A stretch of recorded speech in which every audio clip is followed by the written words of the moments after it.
Greetings all.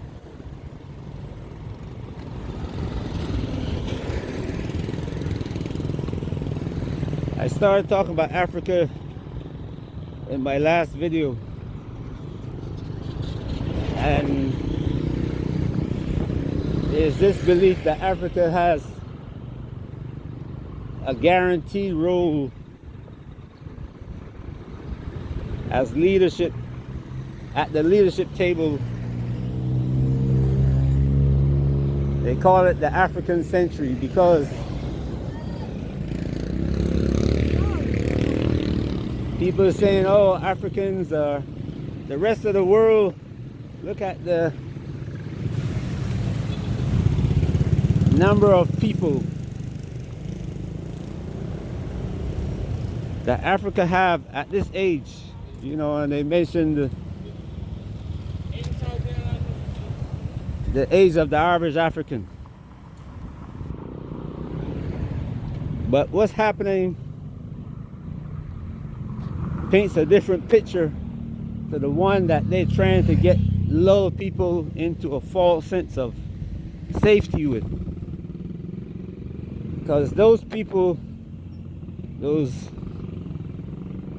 the age group that they're talking about that's supposed to build Africa,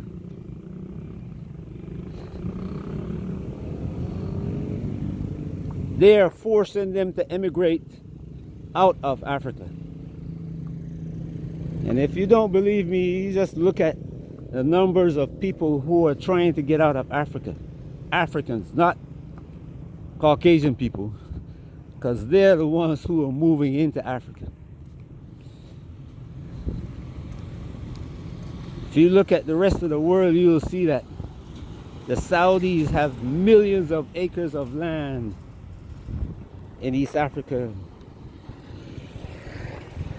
Not only the Saudis, even the damn Israelis own substantial land in Africa.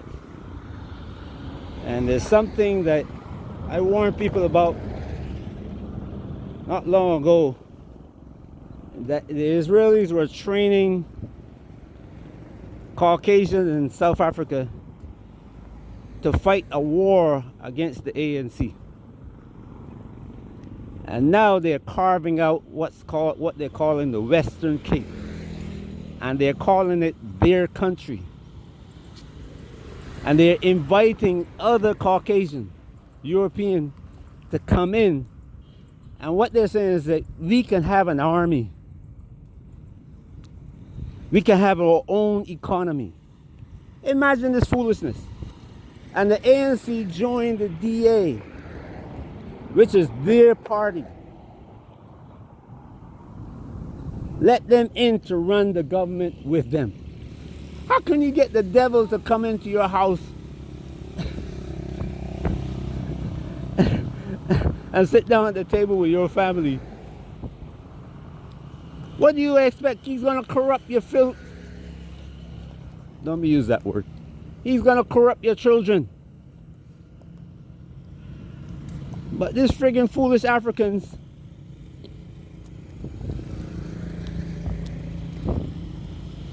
is doing this stupidity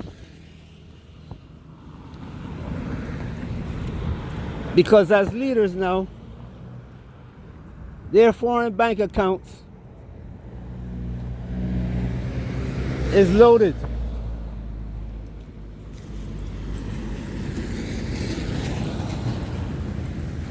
The chiefs in all the villages across Africa are sending their children to Europe, selling whatever land they can for their children to go to Libya or Morocco and take a boat across to Italy or Spain.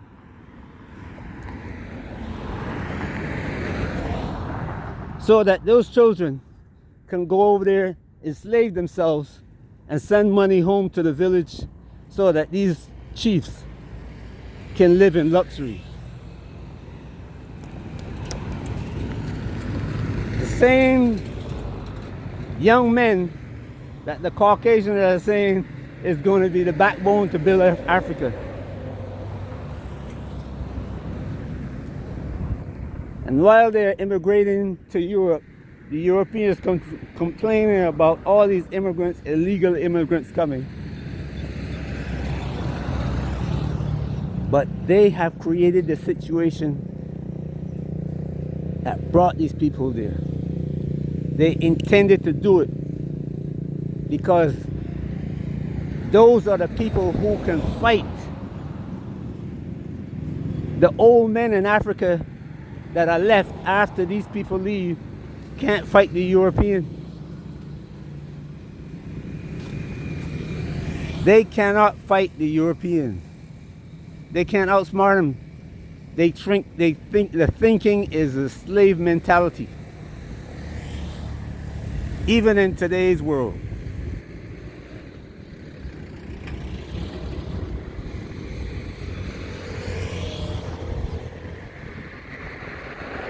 I know a lot of you don't want to hear this, what I'm saying about Africa, but you know, you're preaching this thing about how great it is in Africa. But if you're at a party, the music's playing, and the music, the area that you're in, that tent that you're in, you can't even see whether it's night outside or day outside. It's only when you get outside and you see all the people outside dead that you realize that something happened while you were in there with all the lights blaring and the music going. The music blaring and the lights on. It's only when you get outside now and you see everything outside around you dead that you realize, hey, my goodness, I'm in trouble. And that's what's happening in Africa.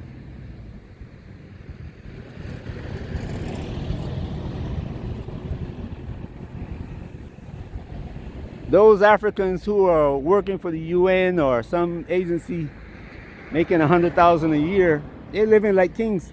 So they don't have to warn their fellow Africans about going to Europe. As a matter of fact, they're paid not to do it. And I've heard some of them speak though. They can tell you about the meetings that they've been in and the stories about what's being planned. But they are part of the planning committee. The plan was made above them, and then they're implementing it. See, it's like the old slave master. He came with the ships, parked his ship offshore, went and talked to the local chief, say, hey, we need 150 people to put on our ship. The local chief will go and he'll start a war with the other tribes in the area, capture 150 of them, bring it back. Send them off to America or Europe. Today you have the same thing happening. The people from the diaspora, now you got money, so you can go to Africa, and with your money, you can buy whatever you want. And you're encouraging other people to come over and do the same thing that you do. But I'm warning you, you better be careful. Because at one point in time, you're going to be the person in that tent partying. And when you come outside the tent, you say, let me go outside and take a breath of fresh air. And everything outside around you is dead. And then the fear is going to descend upon you.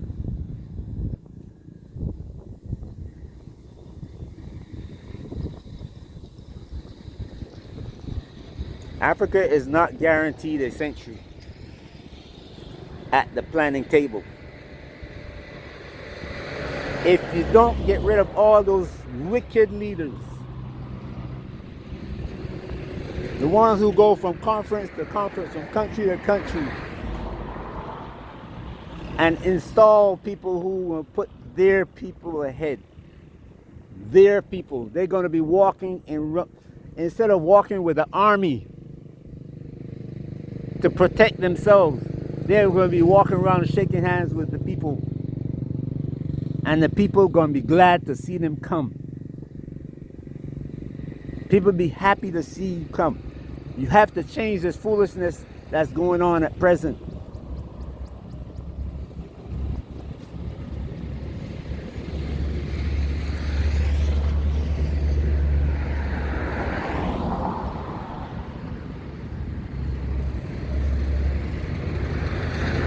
If you think Africa is going to survive in the condition that it is in today, no matter how many buildings you build that's going to look like America or England.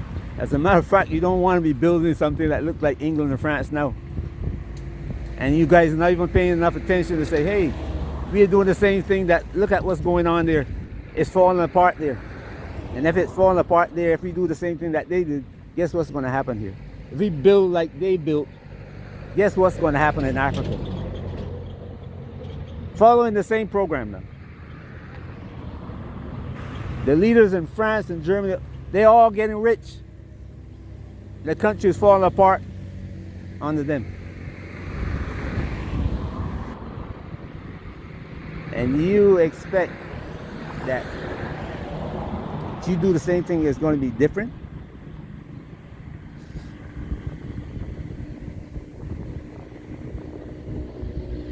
They're growing food. And unless they grow surplus food and ship it to Africa, Africa is starving. Wheat grown in Ukraine now, that used to come to Africa, is not coming anymore.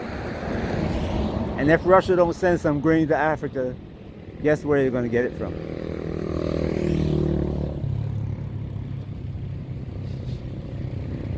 The Israelis are growing grains and all kind of produce in Africa, shipping it to the rest of the world and Israel. The Saudis are doing the same thing.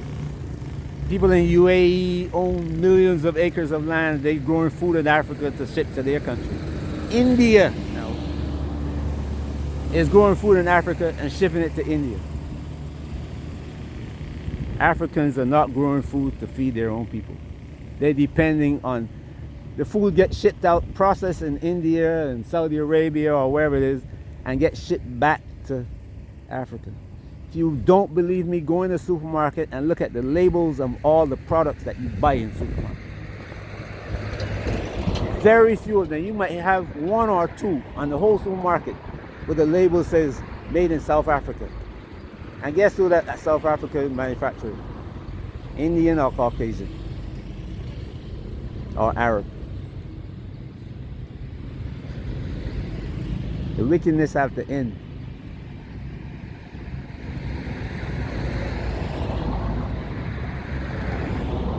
Every day I hear diasporans talking about how they're looking for investments in Africa, and they're giving you advice on how to make investments in Africa. Let's say you make an investment in Africa. You go in there and you build this little Microsoft, you come up with a new app. Microsoft or Google or somebody come along and buy the company. More than, not even, they're even creating, they're getting Africans. They go to African universities or wherever they find these little places in Africa, and paying Africans to be the front man,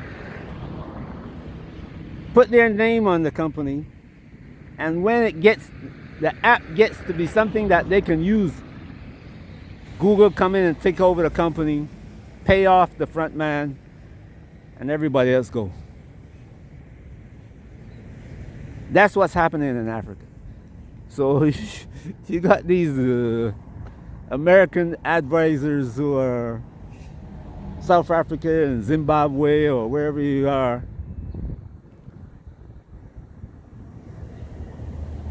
You're giving advice to how to invest in Africa.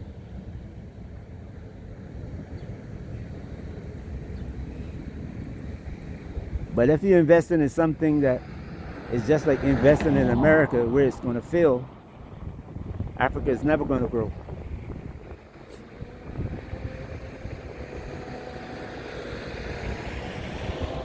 if you are in the same corrupt practices of paying off the leaders,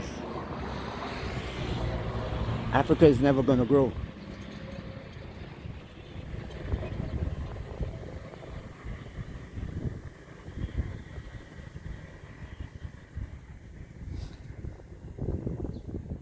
Look at Nigeria, the darling of the West.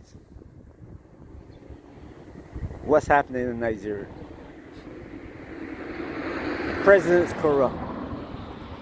The Supreme Court is corrupt. The whole Congress of Nigeria is corrupt. And all the Nigerians are waiting for their part. You know, if only I can get a contract, I can be rich.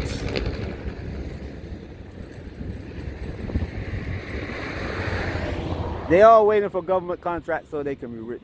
In the meantime, the government is using the army to oppress them.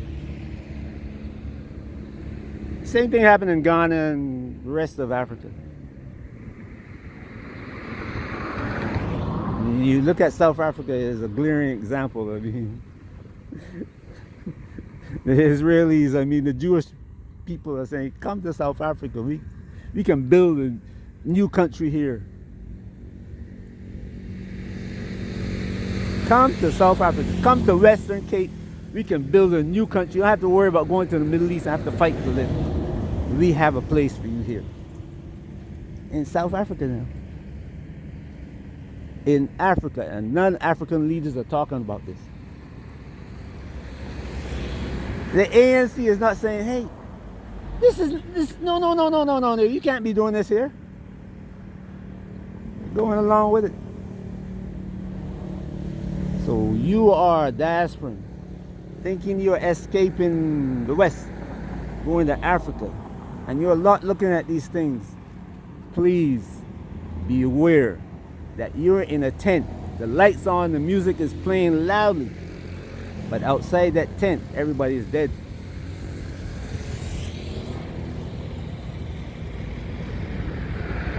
Said, this is not fear-mongering. This is telling you the facts of what's going on, and that you should be preparing yourself for the changes that are going to come about. You see what happened to Rwanda one day? The Rwandans just got upset and started killing each other. Hutus just say, you know what? You gotta get rid of all these Tutsis. Yeah.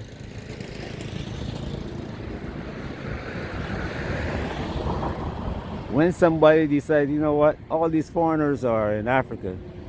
All these black foreigners now. They're not gonna attack the white people. All these black foreigners are in Africa. They own houses, they live good, while we are starving. Where's your army that's going to protect you? The African that you says, look how he's smiling, so they are so happy, they are so helpful. Okay. And I'm not doing this to denigrate Africa. I'm doing this to make sure that Africa changes for the better. That they stop the foolishness. Get rid of the foolish leaders that are leading in the wrong direction. Have a great day wherever you are. I hope my brother African, my brother, if you don't see me as a brother, I'm fine with that. But I see you as a brother. And that's why I'm saying this. You have to stop this foolishness. You have to stop this. Otherwise, your children is going to suffer the same fate as my family suffered when we were sold to the Caribbean. The British took us to the Caribbean. The French took us to the Caribbean. Look at Haiti today.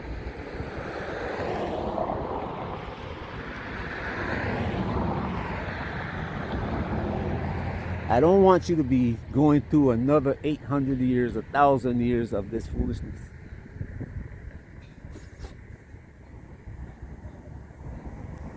Believe in the foolishness, the hype. They tell you to your face, this is the African century coming. 2063. Huh? You see how fast things are happening now? You are planning for 2063, and they are planning for 2027. You don't believe me? Look at all the news reports that you see. America has gone so far as to say, you know what? If you can't change China, we're going to go to war with China by 2027. And when they go to war with China, and you can't get food in Africa because the boats can't travel, guess what's going to happen? Planting some cassava and peanuts during the rainy season is not going to help feed people.